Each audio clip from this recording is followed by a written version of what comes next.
tout le monde. Comme on le sait, l'industrie du fruit et légumes est hyper importante pour notre corps de nos jours. Alors, la question est à se poser. Est-ce que l'industrie maraîchère est bonne ou mauvaise?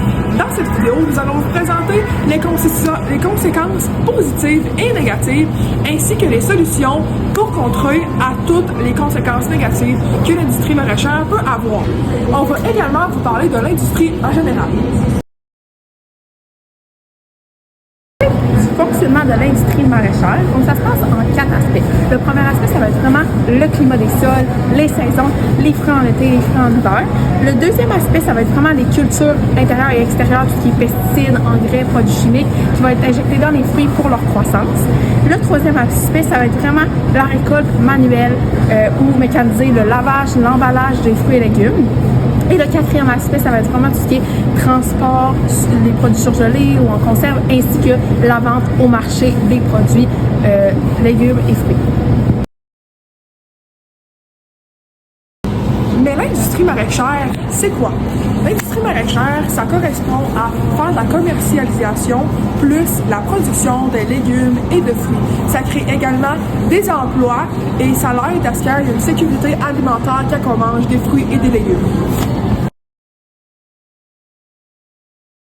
Il y a 3 grands objectifs dans l'industrie maraîchère. Le premier, c'est vraiment assurer l'approvisionnement régulier, répondre aux besoins nutritionnels de la population, car les fruits et légumes représentent environ 50% de l'alimentation qu'on devrait consommer. Donc, c'est quand même un gros chiffre et c'est très important. Ensuite, c'est aussi de générer des revenus durables, créer des emplois pour ce qui est du transport et de la vente et augmenter la productivité, de plus en plus produire comme dans n'importe quelle autre industrie. Et le troisième aspect, l'aspect social, c'est vraiment d'améliorer les conditions de vie des travailleurs, des agriculteurs qui travaillent dans le domaine parce qu'ils ont vraiment des mauvaises conditions de vie, ils veulent développer des cancers suite aux pesticides et aux engrais, produits chimiques qu'il y a dans l'industrie.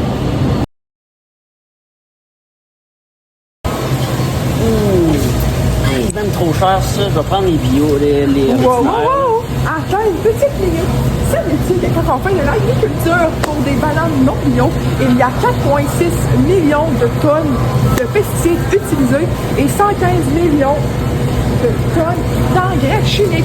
Tandis que si tu prends des produits bio, c'est beaucoup plus bien entretenu, sans pesticides et beaucoup mieux pour toi. Mais c'est normal, il y a beaucoup plus de travail en faisant des bananes bio que des bananes normales, mais je te conseille de prendre des bio. Voilà. Cette façon de faire a peut-être l'air inoffensive à vos yeux, alors qu'il a créé la mort de plusieurs travailleurs en raison des pesticides et engrais à l'intérieur. En effet, cela permet aux travailleurs et font développer des cancers avec les années à cause des produits chimiques à l'intérieur. C'est donc pourquoi il est important de choisir des fraises faites au Canada ou des fraises avec ou sans produits chimiques et non celles qui viennent par exemple des États-Unis comme celles-là ici qui sont vraiment mauvaises.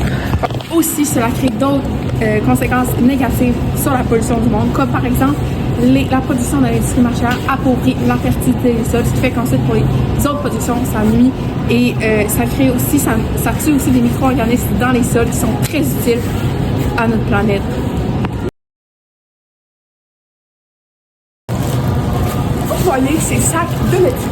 Ils sont tous l'air inoffensifs, mais il y a une utilisation excessive d'engrais chimiques, de pesticides, ce qui crée la dégradation des sols. Ça crée énormément de maladies. Également, quand on les nourrit, on peut également nourrir les animaux avec ça. Les animaux, qu'est-ce qu'ils produisent? De la viande. Donc, ça finit que nous-mêmes, on va être affectés. Mais qu'est-ce que je peux faire? Je me passerai pas dans un salade de choux, moi! Je vous comprends, madame, et c'est la question que plusieurs personnes se posent, mais il est possible de consommer votre salade de choux tout en façon à ne pas créer de pollution et de manière responsable. Comme par exemple, privilégier les légumes biologiques et acheter des produits locaux avec des petits producteurs, avoir un potager chez soi et ce qui va éviter d'utiliser des engrais et des pesticides ainsi que des produits qui nuisent, qui sont dans l'industrie maraîchère. Question, est-ce que c'est bio? Et comme il n'est pas écrit bio, est-ce que tu vois bio écrit dessus? Alors, ce ne l'est pas. Alors, tu peux aller voir C'est bio. dans... Il n'est pas écrit bio. Madame, j'aimerais acheter une nana bio, mais pourquoi il n'y en a pas beaucoup comme ça, des En produits fait, bio? c'est des solutions qui est à discuter. Premièrement, les agriculteurs n'ont pas forcément les moyens d'enlever des pesticides et de faire moins d'engrais chimiques, même si ça serait super bien. En plus de ça, les produits bio sont vraiment pas populaires à cause de leur prix. Donc, il y a des solutions vraiment qui sont faciles à discuter. Premièrement, s'il pourrait avoir des personnes bien informées qui vont dans les écoles et qui montrent comment faire nos propres produits bio. Comme l'a dit ma collègue juste derrière la caméra, le but, les choix à faire, ça part de nous.